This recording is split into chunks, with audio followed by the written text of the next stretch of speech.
ഹരി ഓം survey ഭവന്തു സുഖിനഃ. ലക്ഷ്മി അമ്മാൾ ക്ഷേത്ര കമ്മിറ്റിയിലേക്ക് എല്ലാ ഫുട്ബോൾ ആരാധകർക്കും സ്വാഗതം. ഇന്ന് ഈ ക്ഷേത്രത്തിൽ അരങ്ങേറിയ മെസ്സിക്കുണ്ടൊരു കപ്പ എന്ന നാടകത്തിന്റെ തിരശീല വീണതായി എല്ലാവരെയും അറിയിച്ചു.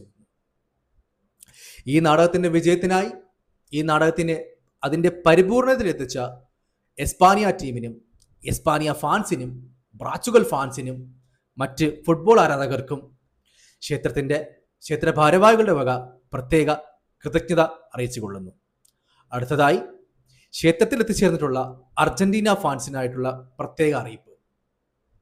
തുടർച്ചയായ ആവേശങ്ങൾക്കൊടുവിൽ നിങ്ങൾക്ക് ഇന്ന് ഉറക്കം നഷ്ടപ്പെടും എന്നുള്ളതിനാൽ ക്ഷേത്രത്തിൽ വടക്കേ നടയിൽ പ്രത്യേകം നിങ്ങൾക്ക് വേണ്ടി ഉറക്കഗുളികൾ വിതരണം ചെയ്തതായി അറിയിച്ചു കൊള്ളുന്നു. ഈ ഉറക്കഗുളികൾ വാങ്ങി നിങ്ങൾ ഭദ്രമായ വീട്ടിൽ പോയി നിദ്ര കൊള്ളണമെന്ന് അറിയിച്ചു കൊള്ളുന്നു. കാരണം നാളെ കാലത്ത് 7 മണി മുതൽ തുടർന്ന് 24 മണിക്കൂർ നിങ്ങൾ എയറിലായിരിക്കും. അതുകൂടാതെ സോഷ്യൽ മീഡിയയിൽ നിങ്ങൾ പ്രത്യേക പൊങ്കാലയും ഉണ്ടായിരിക്കും. ഈ പൊങ്കാല കഴിച്ച് 4 വർഷത്തിന് ശേഷം നിങ്ങൾ വീണ്ടും വന്ന് ക്രൈമോർ ക്രൈമോർ എന്ന് ഉച്ചരിക്കണമെന്ന് ക്ഷേത്ര ഭാരവാഹികൾ അറിയിച്ചു കൊള്ളുന്നു. ഓം ലക്ഷ്മി